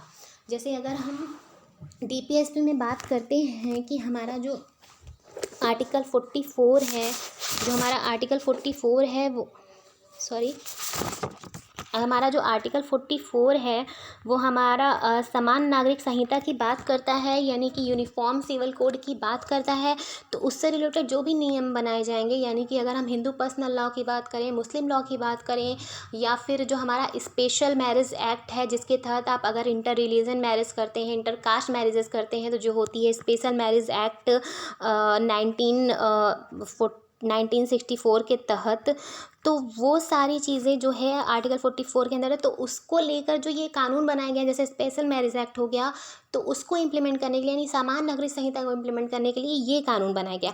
ठीक है, ऐसे ही हम बात करें तो आर्टिकल 45 जो है हमारा 6 वर्ष तक के बच्चों के लिए पालन पोषण की व्यवस्था करता है। तो उसको लेकर जो भी कानून बनाए गए हैं कि कुपोषण से मुक्त होना चाहिए, तो उसके लिए कई स्कीम्स चलाई जाती हैं, महिलाओं की देखरेख के लिए कई सारी चीज़ें चलाई जाती है। तो वो सारी चीज़ें जो विधि बनाएगा उनको इम्प्लीमेंट करने के लिए, यानी नीति निदेशक तत्वों को इम्प्लीमेंट करने के लिए जो है ये यानी राज्य काम करेगा।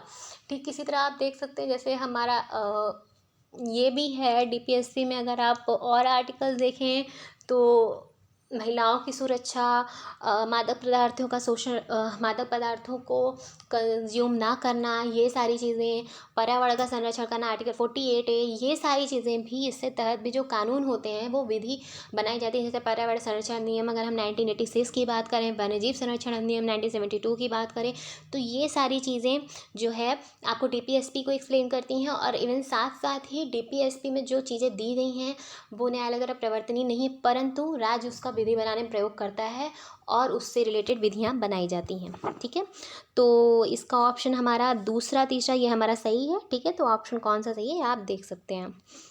बाकी चलते हैं हम अपने अगले क्वेश्चन पे। हमारा अगला क्वेश्चन है भारत के संविधान के अनुसार कोई भी ऐसा व्यक्ति जो मतदान के लिए योग्य है किसी राज्य में 6 माह के लिए मंत्री बनाया जा सकता है, तब भी जबकि वह उस राज्य के विधानमंडल का सदस्य नहीं है। तो यहाँ पे मैं बता दूं कि आपका ये यहाँ पे मैं बता दूं कि आपका ऑप्शन सही है कि भारत के संविधान के अनुसार जो है कोई भी व्यक्ति जो है मतदान के लिए योग्य है यदि, तो वो 6 मंत्री के लिए 6 महीने के लिए 6 माह के लिए मंत्री बनाया जा सकता है, जबकि वो उस राज्य के विधानमंडल का सदस्य नहीं है।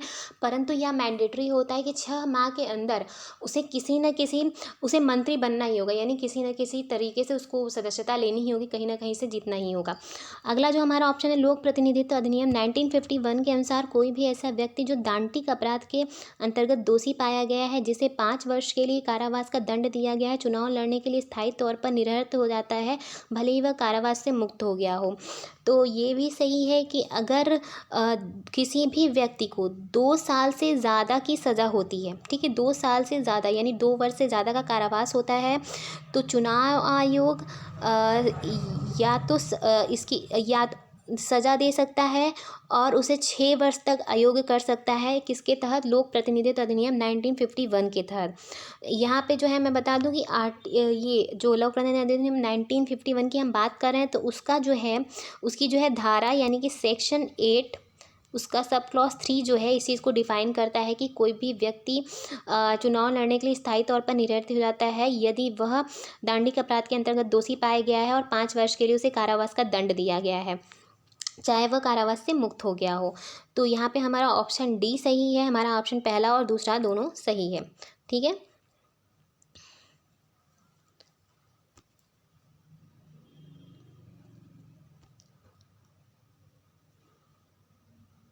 एक मिनट, सॉरी, मैंने कुछ थोड़ा सा एक चीज़ मैंने गलत बता दी है यहाँ पे आपको।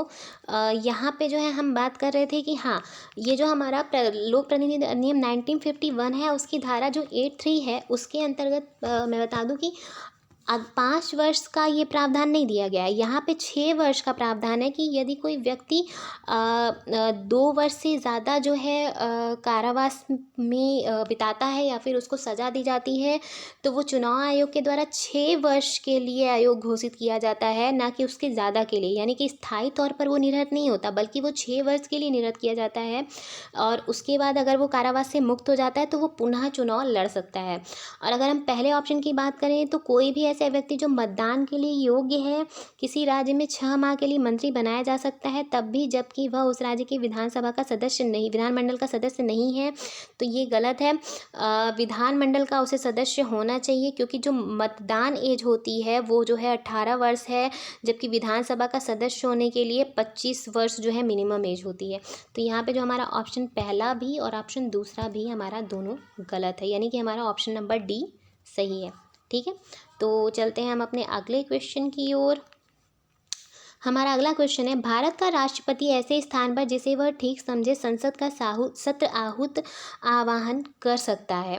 ठीक है, तो ये ऑप्शन सही है। आर्टिकल अगर हम यहाँ पे यहाँ पे हम बात करें तो आर्टिकल 85 सब क्लॉज 1 जो है हमारा, आर्टिकल 85 सब क्लॉज 1 जो है उसके तहत राष्ट्रपति जो है समय समय पर संसद का सत्र आहूत कर सकता है जिस स्थान पर वह चाहे, जहां भी वो कर सकता है, आर्टिकल 85 सब क्लॉज 1 के तहत।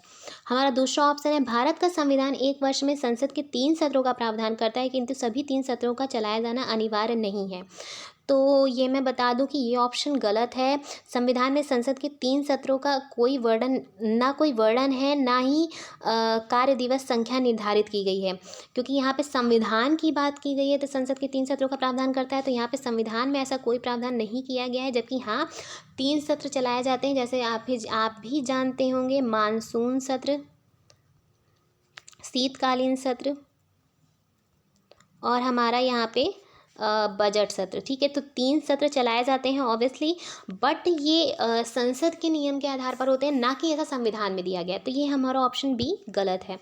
तीसरा ऑप्शन है हमारा, 1 वर्ष में दिनों की कोई न्यूनतम संख्या निर्धारित नहीं है जब संसद का चलाया जाना आवश्यक है, तो ये गलत है। आर्टिकल 85 के तहत जो है हमारा, जो आर्टिकल 85 है संविधान का, उसके तहत संसद सत्र में 6 माह से ज़्यादा का अंतर नहीं होना चाहिए। यानी कि अगर एक संसद सत्र किसी महीने चला है, मान लीजिए जनवरी में चला है, तो उससे 6 महीने के अंदर में ही दूसरा सत्र स्टार्ट हो जाना चाहिए, यानी 6 महीने से ज़्यादा का डिफरेंस 2 सत्रों के बीच में नहीं होना चाहिए। ठीक है, तो 1 वर्षों में दिनों की न्यूनतम संख्या निर्धारित की गई है, यानी 6 माह की, कि जब संसद का सत्र चलाना आवश्यक है। तो यहाँ पे हमारा ऑप्शन सी सही है, यानी कि हमारा ऑप्शन पहला और तीसरा सही है। ठीक है, तो चलते हैं हम अपने अगले क्वेश्चन की तरफ। राज्यसभा की लोकसभा के समान शक्तियाँ किस क्षेत्र में हैं? ठीक है, अगर हम बात कर रहे हैं यहाँ पे क्या, राज्यसभा की लोकसभा के समान शक्तियाँ किस क्षेत्र में हैं, तो पहला मैं बताऊँ, नई अखिल भारतीय सेवाएं गठित करने के विषय में, तो नहीं, नई अखिल भारतीय सेवाएं गठित करने को लेकर जो शक्तियाँ होती हैं वो राज्यसभा की ही होती हैं। मेनली इसमें लोकसभा का ज़्यादा हस्तक्षेप नहीं होता, यानी कि दोनों की शक्तियाँ बराबर नहीं होती, जबकि राज्यसभा की विशेष शक्तियाँ होती हैं। संविधान में संशोधन करने के विषय में तो ये सही है, क्योंकि संविधान में संशोधन करने के लिए दोनों सदनों यानी कि राज्यसभा और लोकसभा दोनों में विशेष बहुमत से ये जो संविधान संशोधन का जो प्रस्ताव होता है पारित होना चाहिए, यानी कि विशेष बहुमत यानी कि 2/3 प्लस 50% प्लस 1 वोटों से इसका पारित होना आवश्यक है। ठीक है, यहाँ पे मैं बता दूं कि संविधान में संशोधन करने के विषय में राज्यसभा और लोकसभा की शक्तियाँ बराबर होती हैं। अगर हम तीसरे ऑप्शन की बात करें सरकार को हटाने के विषय में, तो इसमें विशेष जो होता है वो लोकसभा ही होता है क्योंकि लोकसभा में ही विपक्ष के द्वारा अविश्वास प्रस्ताव पारित किया जाता है। तो सरकार को हटाने के विषय में लोकसभा की विशेष शक्ति होती है। कटौती प्रस्ताव प्रस्तुत करने के विषय में तो इसमें भी लोकसभा की ही शक्ति होती है, ना कि राज्यसभा की। तो यहाँ पे हमारा ऑप्शन बी सही है, जो संविधान को संशोधन करने की शक्ति में राज्यसभा और लोकसभा की समान शक्तियाँ होती हैं। Let's move to the next question. पहले हम इसको जूम कर लेते हैं, ठीक है। यहाँ पे एमपीलैट्स की बात की जा रही है, यानी कि संसद सदस्य स्थानीय क्षेत्र विकास योजना, member of parliament, legislative and development scheme ऐसे करके है, लेजिस्लेटिव एरिया डेवलपमेंट स्कीम के अंतर्गत निधियों के संदर्भ में निम्नलिखित कथनों में कौन सा सही है, ठीक है। एमपीलैट्स की बात की जा रही है, तो यहाँ पे हमारा पहला ऑप्शन है एमपीलैट्स निधियाँ टिकाऊ परिसंपत्तियाँ जैसे स्वास्थ्य, शिक्षा आदि की भौतिक आधारभूत संरचनाओं के निर्माण में ही प्रयुक्त हो सकती हैं, तो ये सही है। जो एमपीलैट्स की निधियाँ होती हैं, यानी एमपीलैट्स का जो फंड होता है, पैसा होता है, वो टिकाऊ परिसंपत्तियों पर ही खर्च हो सकता है, जैसे स्वास्थ्य को लेकर, शिक्षा को लेकर, भौतिक आधारभूत संरचना जैसे सड़क निर्माण, पुल निर्माण, बांध निर्माण, इन सब के निर्माण में ही इसका यूज हो सकता है। हमारा दूसरा ऑप्शन है प्रत्येक संसद की निधि का एक निश्चित अंश अनुसूचित जाति जनजाति जनसंख्या के लाभार्थ प्रयुक्त होना आवश्यक है, तो ये भी सही है कि इसका एक निश्चित अंश अनुसूचित जाति जनजाति यानी SC STs के लिए यूज़ होना आवश्यक है। हमारा अगला ऑप्शन है एमपीलैट्स निधियां वार्षिक आधार पर स्वीकृत की जाती हैं और अप्रयुक्त निधि को अगले वर्ष के लिए अग्रेषित नहीं किया जा सकता, तो ये गलत है। जो है ये एमपीलैट्स की जो निधियां होती हैं वार्षिक आधार पर तो स्वीकृत की जा सकती हैं, पर अगले वर्ष के लिए इन्हें अग्रेषित किया जा सकता है। ये अगले वर्ष जो है पोस्टेबल होती हैं, ठीक है। हमारा जो चौथा ऑप्शन है कार्यान्वित हो रहे सभी कार्यों में कम से कम 10% कार्यों का जिला प्राधिकारी द्वारा प्रतिवर्ष निरीक्षण अनिवार्य है, तो ये सही है, जिला प्राधिकारी द्वारा कम से कम 10% कार्यों का निरीक्षण अनिवार्य है। यहाँ पर मैं बता दूँ कि सांसदों की अनुशंसा पर अपने निर्वाचन क्षेत्रों में स्थानीय आवश्यकताओं के आधार पर स्थायी परिसंपत्तियों अर्थात जैसे पेयजल, सड़क, प्राथमिक शिक्षा, स्वास्थ्य, स्वच्छता, सड़क आदि का सृजन करना ही एमपीलैट्स स्कीम के अंतर्गत आता है, ठीक है। तो इस जो स्कीम का मेन इनिशिएटिव यही होता है कि संसदों द्वारा अपने निर्वाचन क्षेत्रों में स्थानीय आवश्यकताओं की वो पूर्ति करें, यानी कि हाँ, यहाँ पे हमारा ऑप्शन नंबर डी सही था, पहला, दूसरा और चौथा हमारा ऑप्शन सही था। Let's move to the next question. निम्नलिखित मूल अधिकारों के किस संवर्ग में अस्पृश्यता के रूप में किए गए विभेदन के विरुद्ध संरक्षण समाविष्ट है, ठीक है। तो अस्पृश्यता संबंधी अगर हम उसकी बात करें तो अस्पृश्यता का जो वो दिया गया है वो आता है आर्टिकल 17 के अंतर्गत, ठीक है। आर्टिकल 17 जो है अस्पृश्यता संबंधी हमारे नियमों को देता है, तो यहाँ पे जो है अस्पृश्यता संबंधी जो हमारे नियम है वो समता के अधिकार के अंतर्गत आते हैं, क्योंकि ये आर्टिकल 14 से 18 के बीच में जो भी आर्टिकल है वो समता के अधिकार के अंतर्गत आते हैं, और यहाँ पे हमारा आर्टिकल 17 भी समता के अधिकार के अंतर्गत आता है, तो यानी कि ऑप्शन डी सही है। भारत में न्यायपालिका का कार्यपालिका से पृथक्करण किससे व्यादेशित किया गया है, तो यहाँ पे मैं बता दूं कि भारत का न्यायपालिका से कार्यपालिका का पृथक्करण आर्टिकल 50 में दिया गया है, जो हमारे DPSP यानी कि नीति निदेशक तत्व में जो है परिभाषित किया गया, यानी लिखा गया है कार्यपालिका का न्यायपालिका से पृथक्करण होगा, तो यहाँ पे हमारा ऑप्शन बी सही है, राज्य के नीति निदेशक तत्व के द्वारा, ठीक है। जिस वित्त मंत्री संसद में बजट प्रस्तुत करते हुए उसके साथ अन्य प्रलेख भी प्रस्तुत करते हैं, जिसमें वृहद आर्थिक रूपरेखा विवरण the macro economic framework statement भी सम्मिलित रहा है। यह पूर्वोक्त प्रलेख निम्न आदेशों के कारण प्रस्तुत किया जाता है।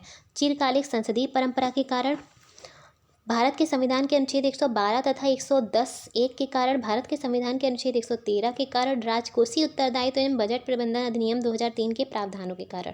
तो मैं बता दूं कि ये जो प्रस्तुत किया जाता है बृहद आर्थिक रूपरेखा विवरण यानी कि the macro economic framework statement, ये राजकोषीय उत्तरदायित्व एवं बजट प्रबंधन अधिनियम 2003 के अंतर्गत प्रस्तुत किया जाता है, जिसके अंतर्गत बृहद आर्थिक रूपरेखा विवरण, मध्यावधिक राजकोषीय नीतिगत, सह राजकोषीय नीतिगत कार्य योजना विवरण दोनों को प्रस्तुत किया जाता करता है, तो ये जो है बजट प्रस्तुत करते समय जो वित्त मंत्री प्रस्तुत करता है, ये राजकोषीय उत्तरदायित्व एवं बजट प्रबंधन अधिनियम 2003 के अंतर्गत प्रस्तुत किया जाता है। ठीक है, इसमें से ज़्यादा बताने के लिए कुछ भी नहीं है। Let's move to the next question. परिभाषा से संवैधानिक सरकार का अधिक अर्थ है। संवैधानिक, यहाँ पूछ रहा है कि संवैधानिक सरकार का क्या अर्थ है। तो हमारा पहला ऑप्शन है विधानमंडल द्वारा सरकार, लोकप्रिय सरकार, बहुदलीय सरकार, सीमित सरकार। तो यहाँ पे संवैधानिक सरकार से अर्थ है सीमित सरकार का, क्योंकि संविधान जो होता है, संवैधानिक सरकार का मेन अर्थ होता है कि संविधान सरकार की सीमाएं तय करता है, क्योंकि संविधान जो है एक तरह से बहुत सारे नियम बनाता है, यानी बहुत सारे नियम उसमें दिए गए हैं, बहुत सारे नियम उसमें डिफाइन किए गए हैं, जिसके तहत जो है सरकार पर एक तरह से नियंत्रण भी लगता है। ठीक साथ ही साथ वो समाज के लिए क्या करती है, लोगों के लिए क्या करती है, अपनी जनता के लिए क्या करती है, वो भी निर्धारित किया जाता है। तो जो है संविधान सरकार की सीमाएं भी तय करता है। अगर यहाँ पे बात करें तो जॉन लॉक ने सीमित सरकार को ट्रस्टी के रूप में स्वीकार किया, जिसके पास 3 अधिकार होते हैं। अगर हम यहाँ पे जॉन लॉक जो एक यहाँ पे हम जॉन लॉक की बात करें, जो एक फिलोसफिकल व्यक्ति हैं, यानी कि एक दर्शन शास्त्री हैं, उन्होंने लिखा है कि सीमित सरकार को ट्रस्टी के रूप में स्वीकार किया, जिसके पास 3 अधिकार होते हैं। किसके किसके? विधायिका के, ठीक है, विधायिका, कार्यपालिका और न्यायपालिका। ठीक है, सीमित सरकार का उद्देश्य जन कल्याण पर आधारित होता है। क्या? सीमित सरकार जो हमारी होती है उसका उद्देश्य जन कल्याण पर आधारित होता है, इसलिए संवैधानिक सरकार का अधिकार सीमित सरकार से निर्धारित किया जाता है। Let's move to the next question. मूल अधिकार के अतिरिक्त भारत के संविधान का निम्नलिखित में से कौन सा भाग मानव अधिकारों की सार्वभौमिक घोषणा 1948 universal declaration of human rights 1948 के सिद्धांतों एवं प्रावधानों को प्रतिबंधित करता है? तो हमारा पहला ऑप्शन है उद्देशिका, मूल जो कि नीति निर्देशक तत्व और मूल कर्तव्य। तो यहाँ पे ऑप्शन डी सही है, यानी कि तीनों जो है इसके अंतर्गत आते हैं। अगर हम तीनों की बात करें, यानी कि उद्देशिका यानी प्रस्तावना प्रियम्बल की बात कर रहे हैं, राज्य नीति निर्देशक तत्व, तो हम डीपीएसपी की बात कर रहे हैं, जो हमारे भाग 4 के अंतर्गत आता है। ठीक है, आर्टिकल 36 से लेकर हमारा 51 तक। वहीं हम मूल कर्तव्य यानी फंडामेंटल ड्यूटीज़ की बात करें तो भाग 4 क में ये जो है आता है 51 क के अंदर। ठीक है, 11 मूल कर्तव्य। तो इनको जो लिया गया है वो जो है मानव अधिकारों की सार्वभौमिक घोषणा 1948 यानी universal declaration of human rights 1948 का आर्टिकल 1-2 स्वाधीनता, समानता व गरिमा से संबंधित है। ठीक है, आर्टिकल इसका जो है, ये जो एक्ट दिया, सार्वभौमिक घोषणा दी गई है, इसका जो है आर्टिकल 1 और 2 स्वाधीनता, समानता व गरिमा से संबंधित है, जिसके अंतर्गत उद्देशिका को एक्सप्लेन किया गया है, डीपीएसपी को एक्सप्लेन किया गया है और फंडामेंटल ड्यूटी को एक्सप्लेन किया गया है। तो इसके सिद्धांतों और प्रावधानों को प्रतिबंधित करते हैं कौन कौन से? राज्य के नीति निर्देशक, तो डीपीएसपी, ये सब। अगर हम उद्देशिका की बात करें तो मैंने पहले भी बताया है कि न्याय, स्वतंत्रता, समता का अधिकार, प्रतिष्ठा एवं अवसर का अधिकार, बंधुता, व्यक्ति की गरिमा सुनिश्चित करने वाली ये सब चीज़ें, अधिकार इसमें सम्मिलित होते हैं। तो मैंने पहले भी कहा कि प्रस्तावना के बारे में आपको पता होना चाहिए, एट द सेम टाइम आपको डीपीएसपी और फंडामेंटल ड्यूटी के बारे में पता होना चाहिए। Let's move to the next question. Bharat में विधिक सेवा प्रदान करने वाले प्राधिकरण निम्नलिखित में से किस प्रकार के नागरिकों को निःशुल्क विधिक सेवाएं प्रदान करते हैं? रुपीज़ 1 लाख से कम वार्षिक आय वाले व्यक्ति को, 2 लाख से कम वार्षिक आय वाले ट्रांसजेंडर व्यक्ति को, 3 लाख से कम वार्षिक आय वाले ओबीसी व्यक्ति को, यानी अन्य पिछड़े वर्ग के व्यक्ति को। तो यहाँ पे ऑप्शन हमारा ए सही है, यानी कि पहला और दूसरा। 1 लाख से कम वार्षिक आय वाले व्यक्ति को ये सुविधा प्रदान करते हैं, तो वहीं 2 लाख से कम आय वाले व्यक्ति को, ट्रांसजेंडर व्यक्ति को। ठीक है, और यहाँ पे चौथा ऑप्शन था, सॉरी मैंने नहीं पढ़ा, सभी वरिष्ठ नागरिकों को। तो निःशुल्क विधिक सेवाएं, पहला और दूसरा यहाँ पे ऑप्शन सही है। निःशुल्क विधिक सहायता जो है किसको किसको दी जाती है? महिलाओं को, ठीक है, यानी वुमेन्स को, बच्चों को, जो भी SC ST समुदाय होंगे, ठीक है, SC ST के सदस्य होंगे, औद्योगिक श्रमिक होंगे, बड़ी आपदाओं, हिंसा, बाढ़, सूखा, भूकंप, इन सब में से जो ग्रसित होंगे, औद्योगिक आपदाओं के शिकार लोग होंगे, विकलांग व्यक्ति होंगे यानी PWD होंगे, हिरासत में जो लोग व्यक्ति हैं वो होंगे, या फिर जिनकी वार्षिक आय 1 लाख से कम है, जैसा कि यहाँ पे लिखा गया है, वो लोग होंगे, बेगार व अवैध मानव व्यापार के शिकारी व्यक्ति जो होंगे यानी कि तस्करी से संबंधित व्यक्ति, या फिर जो भी ट्रांसजेंडर व्यक्ति होंगे वो। अगर हम यहाँ पे वरिष्ठ नागरिकों की बात करें तो वरिष्ठ नागरिकों के लिए मुफ्त कानूनी सहायता की पात्रता संबंधित राज्य सरकारों द्वारा निर्धारित नियमों पर निर्भर होता है। यानी कि अगर हम निःशुल्क विधिक सेवाओं की बात करें तो जो सेंट्रल देता है वो जो है मेनली महिलाओं, बच्चों, SC ST, PWD, आपदाओं के शिकार लोग, अवैध व्यापार, बेगार, इन सब से शिकार लोग हैं, या फिर जिनकी आय 1 लाख से कम है, ट्रांसजेंडर व्यक्ति, उन सबको निःशुल्क विधिक सेवाएँ दी जाती हैं। लेकिन अगर हम वरिष्ठ नागरिकों की बात करें तो इनसे संबंधित, इनकी पात्रता संबंधित जो भी नियम बनाए जाते हैं वो राज्य सरकार बनाती है। इस सेंट्रल गवर्नमेंट नहीं यानी स्टेट गवर्नमेंट बनाती है, राज्य सरकार यानी कि स्टेट गवर्नमेंट बनाती है, ठीक है। राज्य सरकारों द्वारा नियमों पर निर्भर करते हैं सभी वरिष्ठ नागरिकों के लिए जो कानूनी सहायता दी जाती है, ठीक है। तो यहाँ पे हम ये पहला दूसरा ऑप्शन सही है। चलते हैं हम अपने अगले क्वेश्चन पर। निम्नलिखित युग्मों पर विचार कीजिए। अल्मा आटा घोषणा लोगों के स्वास्थ्य की देखभाल करती है। हेग समझौता, इसमें बताना है कि कौन सा किससे सुमेलित है। तो इसमें जो है मैं पहले बता दूं कि सी सुमेलित है, यानी पहला और तीसरा जो अल्मा आटा घोषणा है वो लोगों के स्वास्थ्य से सुमेलित है, और तीसरा जो है तालानोवा संवाद वो वैश्विक जलवायु परिवर्तन से संबंधित है। वहीं हम हेग समझौते की बात करें तो ये अंतर्राष्ट्रीय बाल अपहरण के नागरिक संबंधित है, यानी कि बाल अधिकारों से संबंधित है हमारा हेग समझौता। और जो हमारा अंडर 2 गठबंधन है वो ग्रीन हाउस गैसों के समन के लिए यानी जलवायु परिवर्तन से संबंधित है, यानी ग्रीन हाउस गैसों के समन के लिए संबंधित है, जलवायु समूहों से संबंधित है अंडर 2 गठबंधन। तालानोवा संवाद हमारा वैश्विक जलवायु परिवर्तन से संबंधित है। अल्मा आटा घोषणा हमारा प्राथमिक स्वास्थ्य को लेकर है। हेग समझौता हमारे बाल अधिकारों पर आधारित है, ठीक है। हमारा अगला क्वेश्चन है, भारत में ऐसा कोई कानून नहीं है जो प्रत्याशियों को किसी तक लोकसभा चुनाव में 3 निर्वाचन क्षेत्रों से लड़ने से रोकता है। तो ये हमारा ऑप्शन गलत है, जबकि भारत में ऐसा कानून है जो एक साथ लोकसभा चुनावों को 3 निर्वाचन क्षेत्रों से लड़ने से रोकता है। यह है कि एक से ज़्यादा जगह से चुनाव लड़ा जा सकता है, मैक्सिमम 2 जगहों से।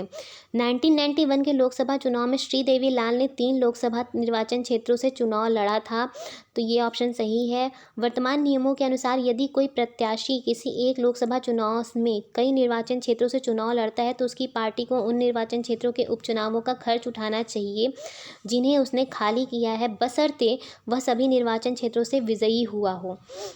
क्या है वर्तमान समय में, अगर हम तीसरे ऑप्शन की बात करें तो कोई प्रत्याशी को लोकसभा चुनाव में कोई निर्वाचन क्षेत्र से अगर वो चुनाव लड़ता है तो उस पार्टी को उस चुनाव क्षेत्र का खर्च उठाना चाहिए जिन्हें उसे खाली किया है।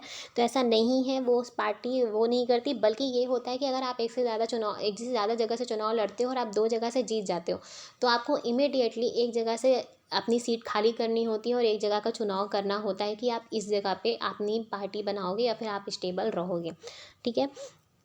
तो ये थे हमारा आज के सेशन का लास्ट क्वेश्चन। यहाँ पे हमारा ऑप्शन डी सही है, ठीक है। यहाँ पे हमारा ऑप्शन डी सही है। तो ये था हमारे सेशन का आज के सेशन का हमारा लास्ट क्वेश्चन था। तो स्टूडेंट, आज हमने लगभग हमारे जो 3 सेशन हमने किए हैं पॉलिटी को प्रीवियस ईयर पेपर्स को लेकर, उसमें हमने लगभग 2015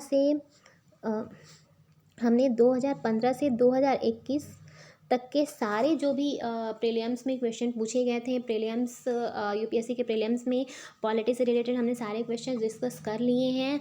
तो आई होप आपको ये सेशन अच्छा लगा हो। मैंने जैसे पहले भी कहा, ये सेशन केवल यूपीएससी के लिए नहीं, सारे वनडे एग्ज़ाम्स और सारे एग्ज़ाम्स के लिए इक्वली इम्पॉर्टेंट है। तो प्लीज़ हमारे सेशन को लाइक शेयर करना तो बिल्कुल ना भूलें, हमारे चैनल को सब्सक्राइब भी करें। और हाँ, इस क्लास का PDF आपको हमारे टेलीग्राम लिंक, जो हमारा सीरियस स्टडी पॉइंट का टेलीग्राम लिंक है, उस पर आपको क्लास के बाद तुरंत मिल जाएगा। तो आप उससे भी एज अ रिवीजन कर सकते हैं अगर आपको प्रीवियस ईयर पेपर्स चाहिए तो आगे आने वाले टाइम में हम कोशिश करेंगे कि हम जो है यूपीएससी से रिलेटेड या फिर अदर जो एग्ज़ाम्स हमारे होते हैं उससे रिलेटेड अदर सब्जेक्ट्स के प्रीवियस ईयर पेपर्स लाएँ, जिससे आपको उस पे और बेहतर कमांड करने का मौका मिले और आप अपना रिवीजन भी कर सकें। तो आगे आने वाले टाइम में हो सकता है हम इकोनॉमिक्स से रिलेटेड क्वेश्चन लाएँ, तो हम उसको लाने की जल्दी ही कोशिश करेंगे। और हमारी करंट की क्लासेस डेली चल रही हैं, तो प्लीज़ उनको देखना ना भूलें, क्योंकि ऑब्वियसली इस समय करंट आपके सभी इंपॉर्टेंट का सबसे मोस्ट इंपॉर्टेंट टॉपिक बन जाता है। आपके अगर एग्जाम में 100 क्वेश्चन पूछे जाते हैं, तो उसमें 30 से 40 क्वेश्चन आपके करंट से रिलेटेड बन ही जाते हैं। तो इसलिए उसको तो देखना बिल्कुल ना भूलें। बाकी हमारे सेशन को प्लीज़ अच्छे रिव्यू दें। आपके जो भी कमेंट्स हो उसे ज़रूर कमेंट बॉक्स में पिन करें, और हम आने वाले टाइम में आपको और बेहतर कंटेंट प्रोवाइड करने की कोशिश डेफिनेटली करेंगे। हमारी टीम इसके लिए काफ़ी मेहनत कर रही है, तो प्लीज़ हमारा जो इनिशिएटिव है सिराज स्टडी पॉइंट का, उसको सपोर्ट करें, और प्लीज़ हमें अच्छे से अच्छे रिव्यूज़ दें, जिससे हम आगे और मेहनत करने के लिए इंस्पायर हो सकें। तो थैंक यू सो मच। जब मिलते हैं हम आपसे अगले सेशन में, हमारा अगला सेशन जल्दी ही आएगा। So thank you, bye bye, good night.